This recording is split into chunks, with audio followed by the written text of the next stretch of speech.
Hello dear students, probability JEE advance का अगला question.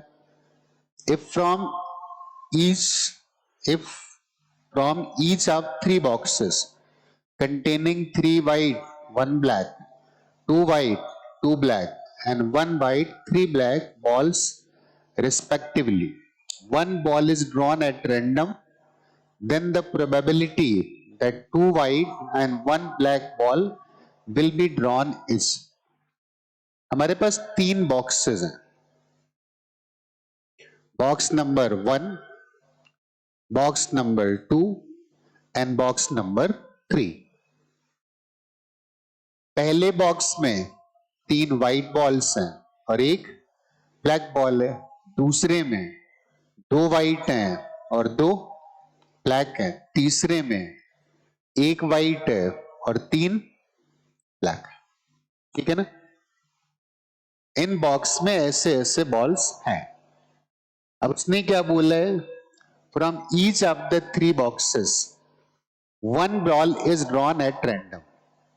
इन सबसे एक एक बॉल निकाल ली, मतलब टोटल बॉल्स हमने कितनी निकाल ली? 3 बॉल्स निकाल ली। तो एक इवेंट डिफाइन कर रहे, probability that 2 white and 1 black ball is drawn. मतलब इवेंट ये कि 3 बॉल में 2 वाइट होनी चाहिए और एक ब्लैक होनी चाहिए। क्लियर? तो पहले तो हमें हर एक बॉक्स से एक बॉल निकालनी है, तो ये चेक कर लेते हैं। एक तरीका हमारे पास ये हो सकता है ना कि कितने, पहले तो हम टोटल वेज निकालेंगे कि कितने टोटल वेज होंगे एक एक बॉक्स से एक एक बॉल निकालने के लिए। ठीक है ना? तो टोटल नंबर ऑफ वेज कितने आ गए? हम बोल सकते हैं कि इससे 4 में से एक निकाला, उधर 4 में से एक बॉल निकाल ली, यहां पर भी 4 में से एक बॉल निकाल ली, तो टोटल नंबर ऑफ वेज निकाल सकते हैं। ठीक है ना? या फिर हम एक तरीके से और भी सोच सकते हैं, क्या कि 3 बॉल निकालना 3 इंडिपेंडेंट इवेंट्स हैं। ठीक? और हम इंडिपेंडेंट इवेंट वाला प्रोबेबिलिटी का केस यूज कर लेते हैं। तो मैं ऐसे सोच सकता हूं, अगर हमें 2 वाइट चाहिए ना, तो पहले से व्हाइट आ जाए, दूसरे से व्हाइट आ जाए, तीसरे से क्या आ जाए? ब्लैक आ जाए। या फिर हम ऐसे बोल सकते हैं कि फर्स्ट से व्हाइट आ जाए, सेकंड से ब्लैक आ जाए और थर्ड से व्हाइट आ जाए, तो भी 2 व्हाइट हो गई।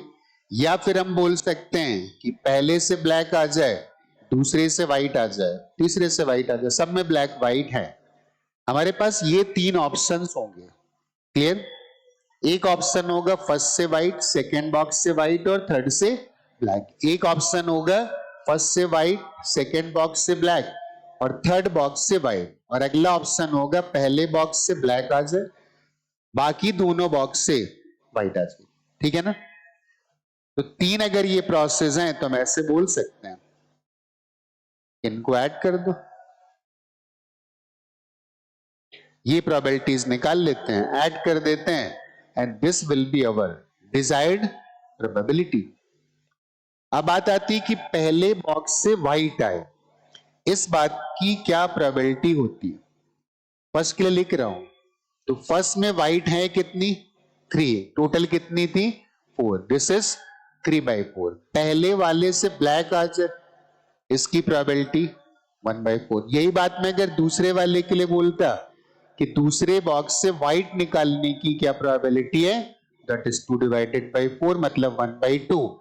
और दूसरे बॉक्स से अगर ब्लैक निकाल ली तो कितनी ब्लैक बॉल थी? 2 थी। इस बात की प्रोबेबिलिटी भी 1/2। अब आते हैं थर्ड बॉक्स पे। तो थर्ड बॉक्स में बोल सकते हैं कि व्हाइट निकालना है तो केवल एक व्हाइट थी, टोटल 4 थी, और ब्लैक निकालना है तो 3 ब्लैक थी और टोटल 4 थी। क्लियर हो गया?